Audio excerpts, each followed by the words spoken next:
Hello, welcome to the Writing Engineer. Today I'm going to be doing a tag that I was recently given called the What I Struggle With as a Writer tag. And the thing I struggle with most as a writer is actually time to do my writing. So while I am emptying the pool today, I'll be doing the tag with you guys because I got a lot of stuff I gotta do.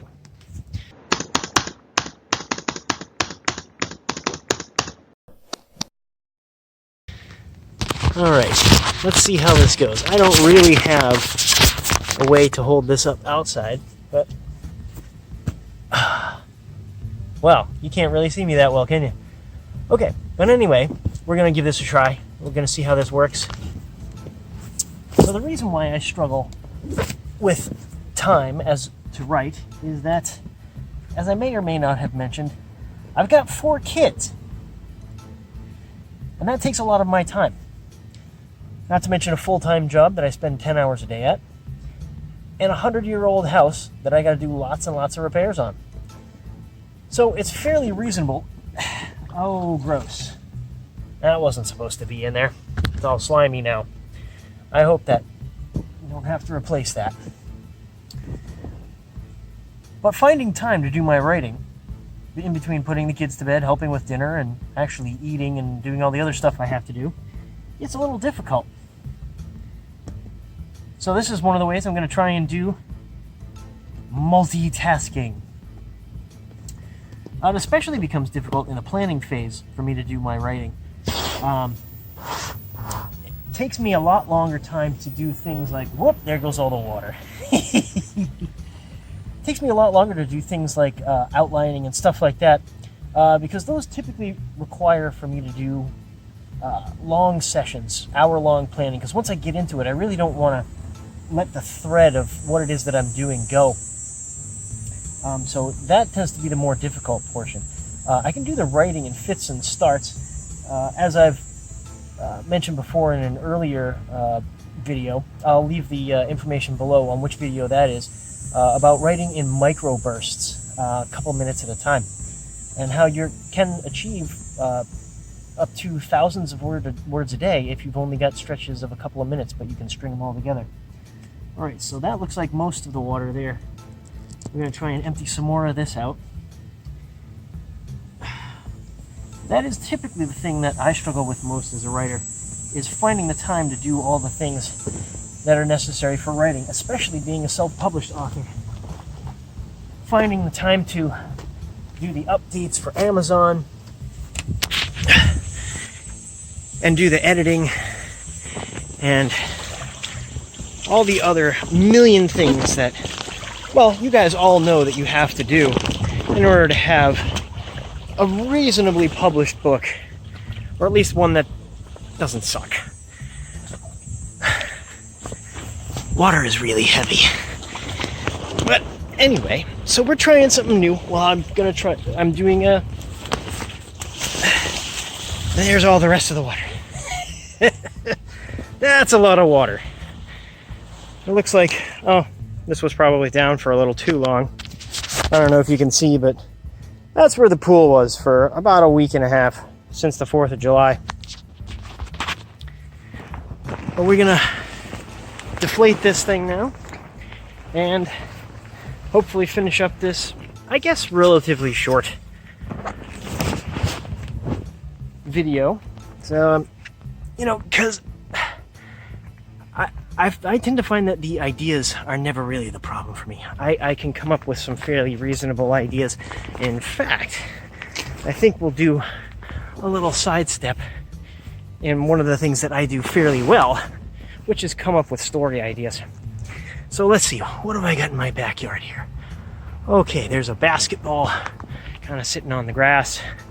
We're gonna flip this around and see if we can do this in third person instead of in first person.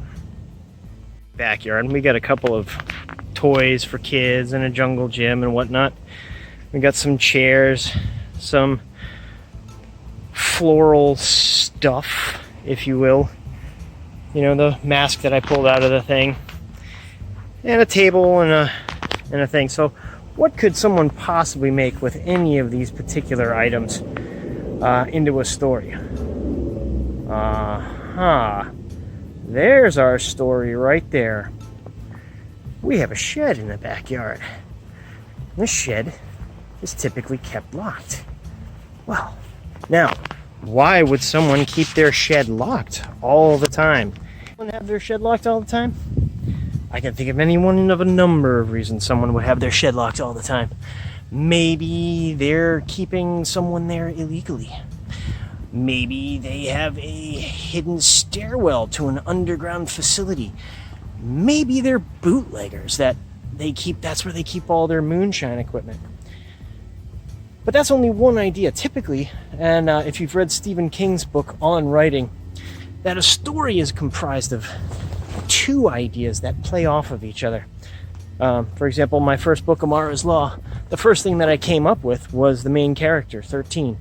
But what was I going to do with her? She's just a superpowered individual.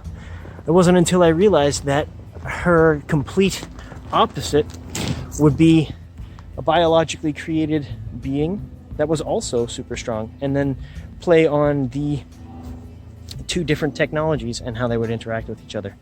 So, what would we do with a shed? Maybe someone's got some bootlegging equipment in there or something like that. Well, what if one of the neighbors comes over one day and says, "Hey, can I borrow something from your shed?" And they're like, "Actually, no, we don't like to allow anyone into our shed." And well, then the neighbor might happen to be a detective, or maybe someone just like Miss Marple from the Agatha Christie novels, where all they do is just start poking around. Well, they may discover something that happens to be in there that shouldn't be in there. Well, now you've definitely got a story.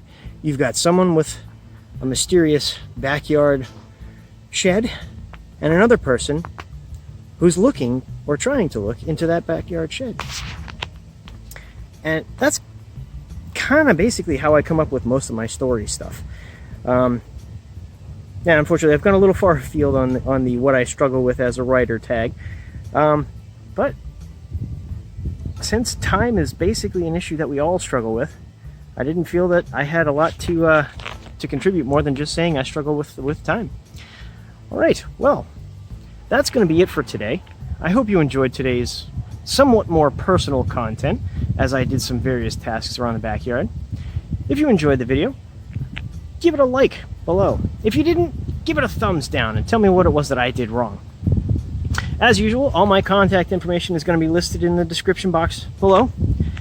My book, Amara's Law, is still available on Amazon. Will be coming out probably through either Smashwords or Draft to Digital sometime in the near future, maybe around September-ish. Anyway, feel free to leave me a comment. Thanks a lot. Have a good evening.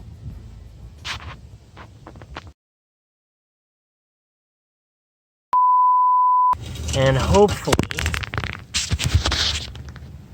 we won't have too many cutouts in between. Maybe that's what you get for not having your phone on anything.